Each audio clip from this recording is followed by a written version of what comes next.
तत्वावधान में सभी कोचिंग संचालक यहाँ पर एकत्रित हुए।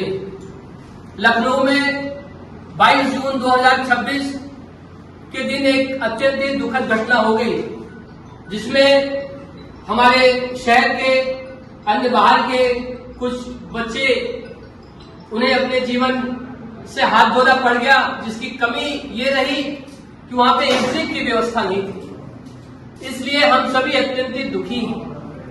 लेकिन यह बात हमें समाज को बता देना अत्यंत ही आवश्यक और हमारी जिम्मेदारी है कि जैसे समाज के अंदर में इस समय संदेश प्रवाहित हो रहा है कि एक कोचिंग संस्थान में ये दुर्घटना घटी है और कोचिंग में इस प्रकार की घटनाएं होती रहती हैं, हम ये समाज को बताना चाहते हैं कि ये बात सत्य नहीं है।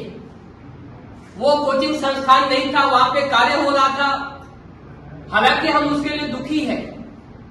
इस बात की आड़ लेकर अभी लगातार हमारे संस्थानों पर फायर ब्रिगेड, पुलिस और एनडीए के अधिकारी पहुंचकर बिना कोई बातचीत किए कोचिंग को सील कर दे रहे हैं। यहां तक कि तमाम लोगों ने कोचिंग बंद कर दी, तमाम लोगों ने बच्चों की छुट्टी कर दी। उन्होंने ये प्रण लिया कि जब तक हमारे सारे मानक तय नहीं हो जाएंगे, हम कोचिंग को उस प्रकार से संचालित नहीं करेंगे। इसके बावजूद भी कोचिंग पर पहुंचकर और बिना एक शब्द बात किए उसे सील कर देना, ये न्याय नहीं है।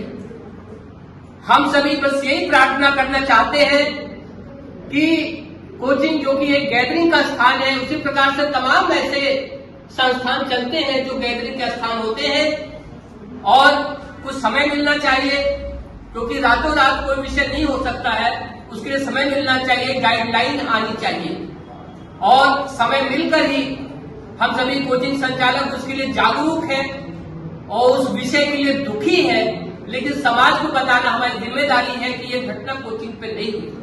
लेकिन जिस प्रकार से इस समय समाज में एक प्रवाद चल रहा है कोचिंग के खिलाफ, पुस्तकालय के खिलाफ, वो मुझे उचित नहीं जान पड़ता है। यह हम सभी की जिम्मेदारी है कि ऐसी घटना दुर्घटना हमारे आसपास ना हो, वो हमारे घर में भी नहीं होनी चाहिए, हमारे समाज में नहीं होनी चाहिए। कहीं भी ऐसी दुर्घटना ईश्वर न करे और हमें उसके लिए जागरूक रहना चाहिए। इसलिए हम सभी की यही प्रार्थना है कि हमारी बात को सुना जाए, उसको समझा जाए और समय दिया जाए, ताकि हम उस पर अपने निर्णय ले सके और हम उसे सबल कर सके। न कि आंख बंद करके एक तरफ कार्रवाई करना उचित नहीं है। हमारा यही निवेदन है कि हमें एक बार सुना जाए और हमें समय दिया जाए। धन्यवाद।